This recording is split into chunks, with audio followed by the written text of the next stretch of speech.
Evangelho de Lucas, capítulo 1, nos versos 46 a 56.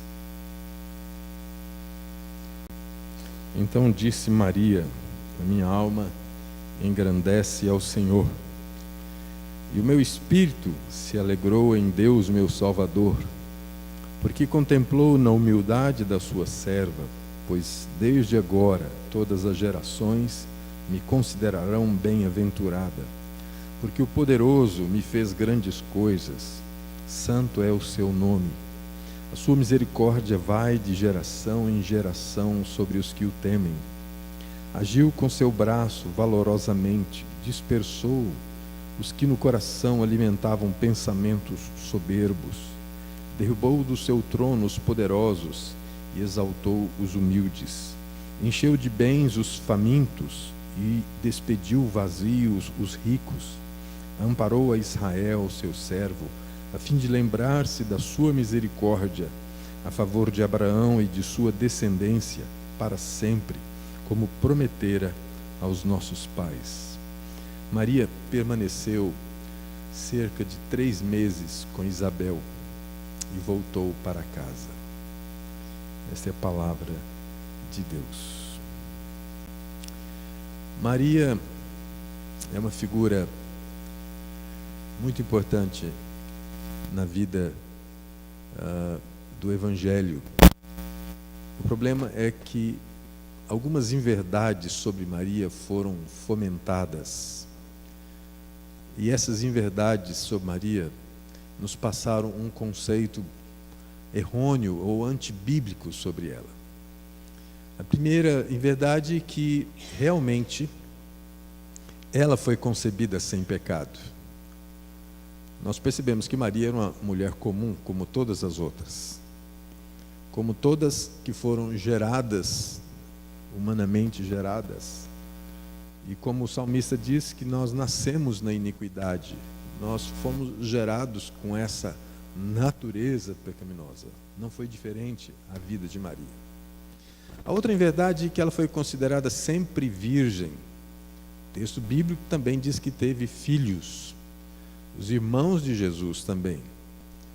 Então, na verdade, ela não continuou virgem, porque a concepção de Jesus, sim, essa foi virginal, porque a concepção de Jesus foi por obra do Espírito Santo.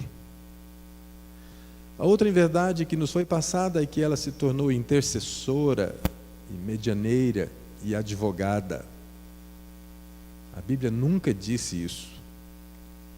Esse conceito surgiu apenas, ou com forte evidência, numa passagem bíblica em que ela disse para Jesus, ou disse para outras pessoas que deveriam obedecê-lo quando ele fez a multiplicação ou a transformação do vinho lá em Caná, naquele casamento. E ela disse aos empregados: fazei tudo o que ele vos disser. Isso não é verdade. A outra inverdade é que ela é considerada e foi considerada como mãe de Deus. Sim, ela foi mãe de Jesus. E esta maternidade é uma maternidade física, porque Jesus se encarnou, tornou-se gente, desceu da sua glória e se tornou gente. O Verbo se fez carne. Portanto, a maternidade de Maria é sobre uma criança, sobre um menino homem, humano. Maria não gerou um Deus, porque Deus não foi gerado. Deus jamais poderia ser gerado.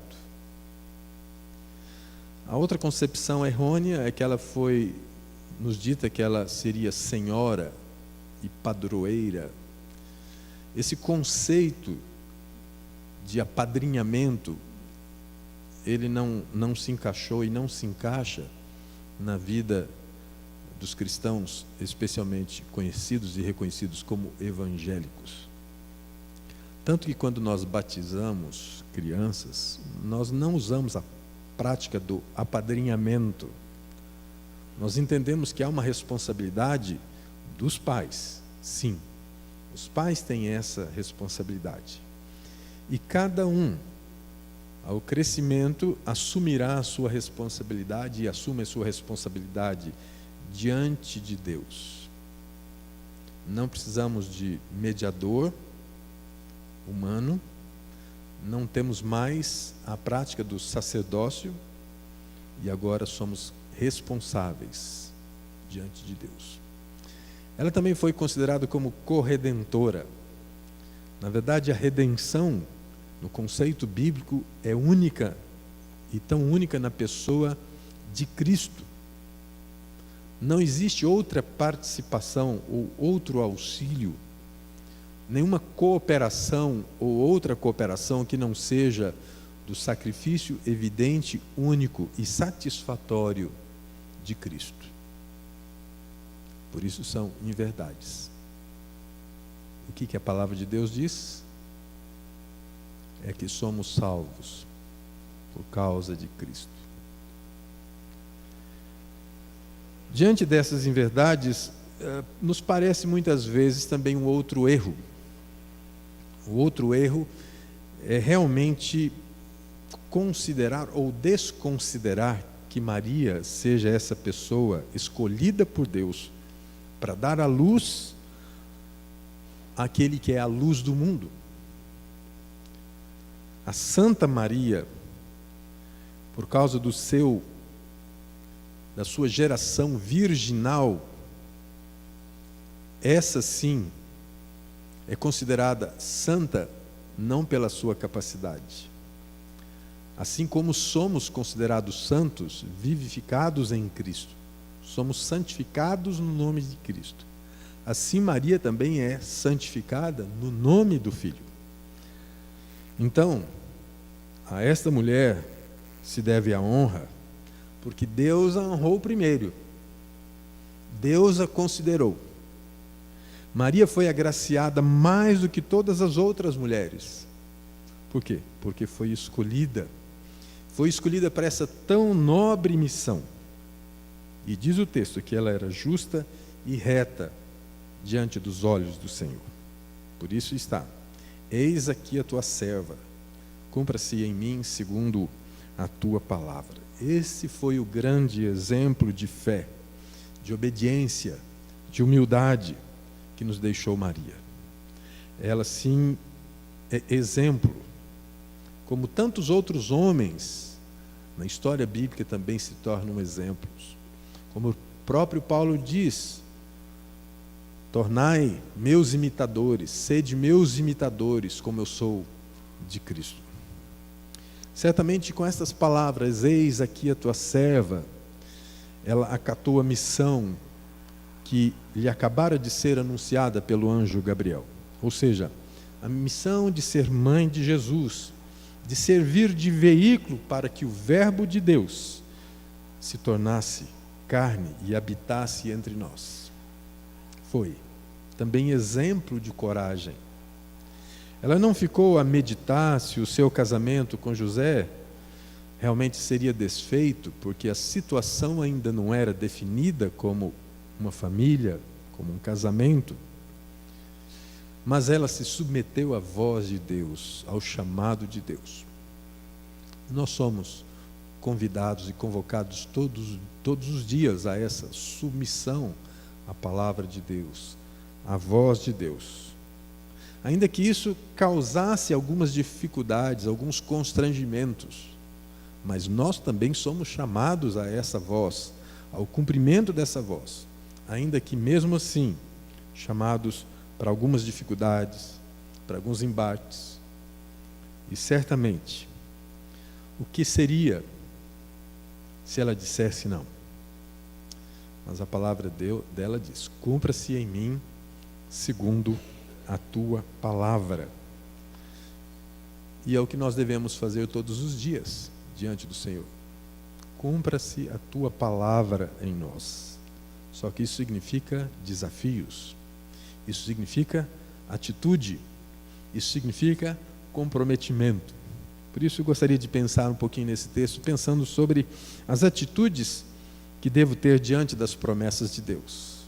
Hoje se fala muito em promessas. As promessas de Deus é algo que parece estar sempre nos dando, e Deus está expondo as suas promessas, e é verdade. Mas muito, nesse conceito de receber as promessas de Deus, na verdade, nós estamos trazendo sobre nós o desejo de ter, de possuir, de receber as bênçãos de Deus, sem que antes isso nos leve a termos algumas atitudes. A primeira atitude que Maria tem diante disso é o reconhecimento da sua impotência, mas, sobretudo, do senso de sua missão. Ela diz: a minha alma engrandece ao Senhor, e o meu espírito se alegrou em Deus, meu Salvador. Aqui há uma síntese objetiva pelo qual o homem foi criado.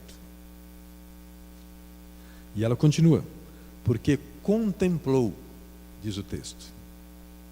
Eric, pode passar o texto para nós, hein? Ela contemplou, porque Deus contemplou e olhou na sua humildade, na humildade de serva. Também Maria se envaideceu diante das declarações de sua prima, ou melhor, ela não se envaideceu diante dessas declarações de sua prima, quando diz: bendita és tu entre as mulheres, e é bendito o fruto do seu ventre. Diante das promessas de Deus, como que você reage? Então, logo ela ouviu essas palavras, ela se dirigiu ao Senhor em oração. Minha alma engrandece o Senhor. Meu espírito se alegra em Deus, meu Salvador, porque atentou na humildade de sua serva. Maria também não se abalou quando um certo homem chamado Simeão, cheio do Espírito, profetizou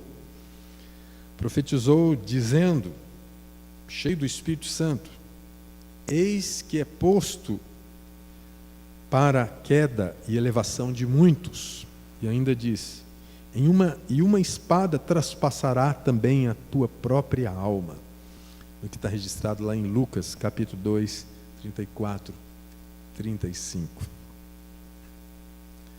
No caminho das promessas, existem também os vales da sombra da morte. E nesse conceito, hoje em dia, parece que isso não faz parte. A missão de Maria era uma missão difícil, tanto para Maria quanto para José, e especialmente para Jesus. Maria foi uma mãe sofredora, com muitas dificuldades para enfrentar a vida, com os sofrimentos dela e com os sofrimentos do seu filho. Porque qual a mãe que não sofre juntamente com os sofrimentos do seu filho? Sofreu na apressada fuga para o Egito, buscando salvar a vida do seu filho por causa da iminente mortandade causada por Herodes, livrando Jesus da mão desse déspota. Sofrimento, medo, pavor. Sofreu diante das perseguições e das ameaças com vista a tirar a vida do seu filho, quando ainda estava no seu reinado ou no seu ministério com seus discípulos. Sofreu muitíssimo ao ver o seu filho traído, condenado sem justa causa e morto numa cruz. Certamente as lágrimas, a dor, perpassava o coração dessa mãe sofredora, mas consciente do seu ministério, da sua missão. Uma segunda coisa que reconhecemos como atitude que nós devemos ter, que é o mesmo reconhecimento que Maria tem, é que Maria reconheceu que aquela ação era uma ação de Deus. Era Deus quem estava agindo na sua vida. Diz o texto, especialmente no versículo 51, diz que agiu com o seu braço valorosamente, dispersou os que no coração alimentavam pensamentos soberbos. A soberba. Nenhuma posição nesta vida é maior e melhor do que ser servo do Altíssimo. Muitas vezes eu vejo pessoas que alimentam um certo orgulho pela posição que ocupam, às vezes em cargos públicos, às vezes até mesmo dentro de uma empresa. Essa soberba que tem a ver com o engrandecimento, tem a ver com o egoísmo, é uma coisa natural, mas sobretudo pecaminosa da nossa existência. Enquanto a temática dos nossos dias é seja o melhor, seja o maior, tenha o melhor, tenha o maior, a ideia de engrandecimento muitas vezes assume em nós uma prática, um modo de vida. E nós, com isso, acabamos traindo a nossa possibilidade de sermos considerados servos do Altíssimo. E foi assim e tem sido assim que homens de Deus têm tropeçado muitas vezes. Vão caminhando no desejo de que realmente passam a ser autossuficientes, muito capazes, mas muitos assim arruinaram a sua própria vida. Muitos assim arruinaram algumas comunidades, igrejas.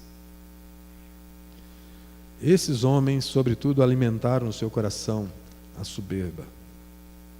Foram conduzidos ao poder, à ambição de serem, de poderem. Na contramão dessa atitude, a humildade e o reconhecimento de que Deus deseja agir na vida, sobretudo daqueles que se posicionam ou tomam essa posição de serem humildes, servos de Deus.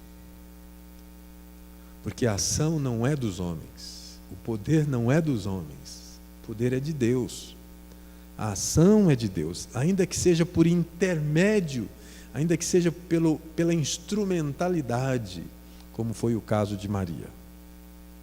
O propósito na vida de Maria passa pelo reconhecimento de que ela realmente seria o canal da ação de Deus para a vida dos homens. Você, em momento algum, se viu assim na vida? Se tentado ao poder, se tentado a essa capacidade de ser, de ter, de sentir-se grande, de sentir-se poderoso? Sim, somos tentados todos os dias a isso. E às vezes nas mínimas coisas. Por isso, o conceito de promessa muitas vezes passa longe de um outro termo que nós encontramos na Bíblia. O salmista fala isso. Jesus fala isso no seu Sermão da Montanha. Fala do ser bem-aventurado. Nesse conceito plenamente bíblico, não tem nada a ver com poder. Não tem nada a ver com posses, com ter. Especialmente porque no Sermão da Montanha, Jesus fala sobre os bem-aventurados, sobre uma condição extremamente contrária a esse conceito de bênção, de promessa dos nossos dias. Fala de serem perseguidos, de serem maltratados, mas de sermos humildes. No conceito bíblico, ser bem-aventurado é ser vulnerável. Vulnerável à ação de Deus. Estar vulnerável à ação de Deus. Esse sim é ser bem-aventurado. É ter o coração aberto à mente de Cristo. E como diz Paulo, não teve como usurpação o ser igual a Deus, mas se humilhou até a morte, e morte de cruz. Certamente, para Maria ter um filho nessas condições, é reconhecer que realmente Deus a considera bem-aventurado. É ter a maturidade espiritual para entender a sua própria história. Uma história que é construída diante do sofrimento, da dor, mas jamais perder o senso de missão. A terceira coisa que nós reconhecemos nesse texto é que Maria tem uma declaração muito alentadora. Todas as nações ou todas as gerações me considerarão bem-aventurada. É importante ressaltar aqui que, por esta consideração de Maria, não passa aquilo que há pouco dizemos sobre esse sentir-se poderoso, mas passou ainda pela humildade. E essa consideração ainda continua sendo o senso de missão. O senso de que realmente ser considerada bem-aventurado aqui significa ainda com a ideia de servo, de servir. Feliz é aquele que na missão do serviço, do servir, entende o seu ministério para a bênção das pessoas, a bênção para ela das gerações, das nações. Eu já estou no terceiro ponto. Nas gerações, na grande promessa de Deus, lá em Gênesis 3, 15 e 16, Deus disse: porém inimizade entre ti e a mulher, entre a tua descendência e o seu descendente. Este te ferirá a cabeça e tu lhe ferirás o calcanhar. E a mulher disse: multiplicarei sobre modo os sofrimentos da tua gravidez, em meio de dores darás à luz filhos, e o teu desejo será para o teu marido, e ele te governará. Entendam que essa promessa de redenção, que é chamado aqui em Gênesis de proto-evangelho, coloca de maneira profética os sofrimentos de Maria.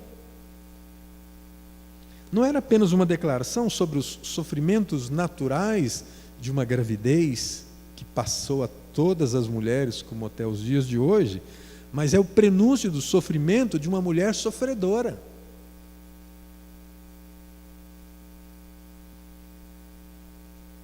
Mas mesmo assim ela diz: meu coração se alegra, a minha alma engrandece ao Senhor.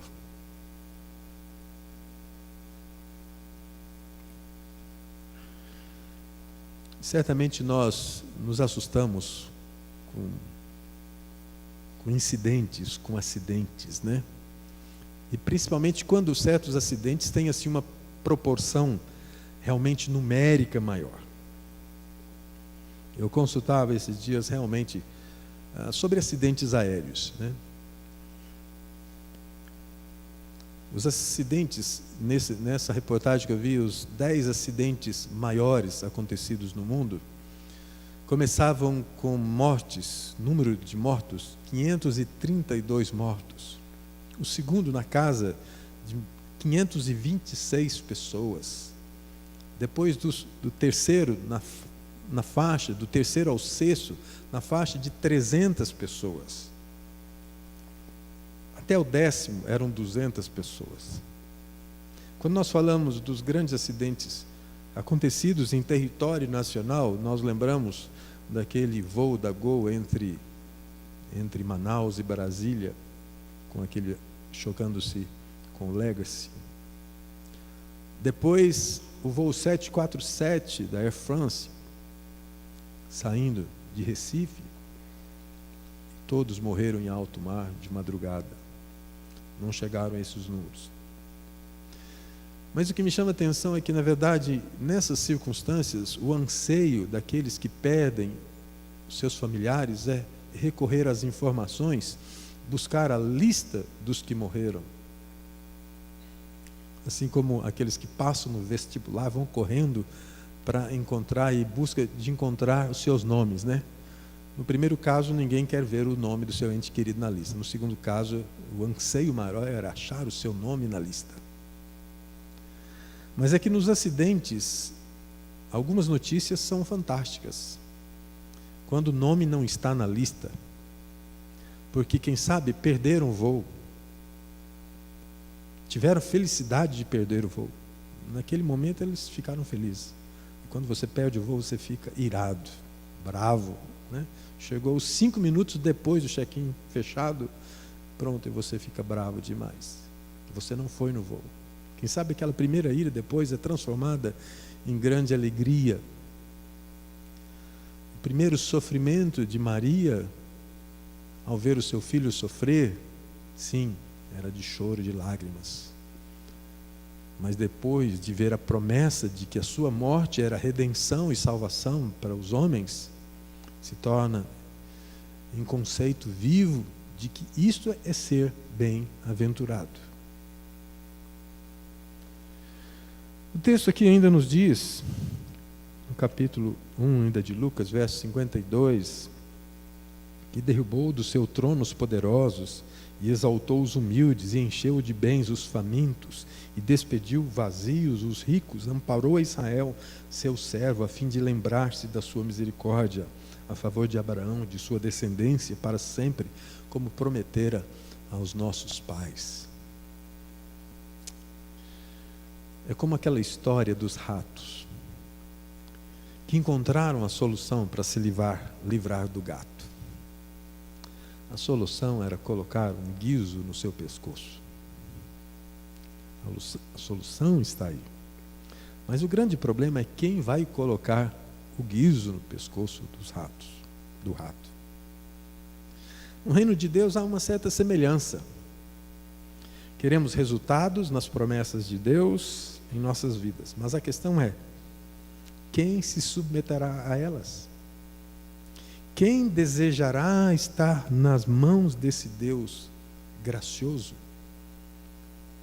Quem se submeterá humildemente a ser veículo e canal das bênçãos de Deus, ainda que seja pela dor, pelo sofrimento? É muito fácil a gente reconhecer os milagres de Deus. Eles estão aí todos os dias diante de nós. Mas é difícil se submeter ao Deus dos milagres, ao Deus das promessas. É fácil nos tornarmos religiosos. É fácil, ainda que alguns achem difícil, orar. É fácil, ou somos convidados a fazer campanhas por conta dessas promessas, desses desejos. O difícil é ser amputado por Deus. Quando Ele tira de você aquilo que mais você está arraigado, que mais você deseja, que mais você anseia.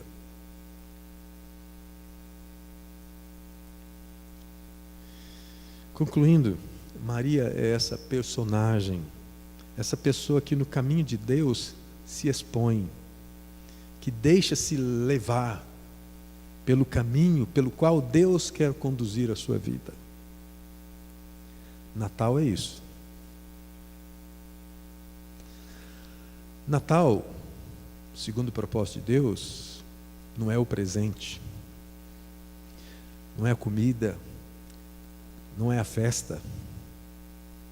Ainda que o Senhor Jesus tenha recebido presentes como sinal da sua honra, da sua glória, da sua posição de rei, de sacerdote, ainda que o incenso era profético à sua morte, ao seu sofrimento, mas Natal é despojamento. É Deus despojando-se da sua glória para ser um de nós. E o exemplo de Deus é esse. Natal é despojar-se dos nossos pareceres, dos nossos próprios sonhos e sonhar o sonho de Deus. Natal é se colocar no caminho da humildade e ter o senso do ministério, da missão, ainda que seja pela dor, pelo sofrimento, e dizer: eis-me aqui. Eis aqui o teu servo. Cumpra-se em mim, segundo a tua vontade. Que Deus nos abençoe. Curva a sua cabeça, vamos orar.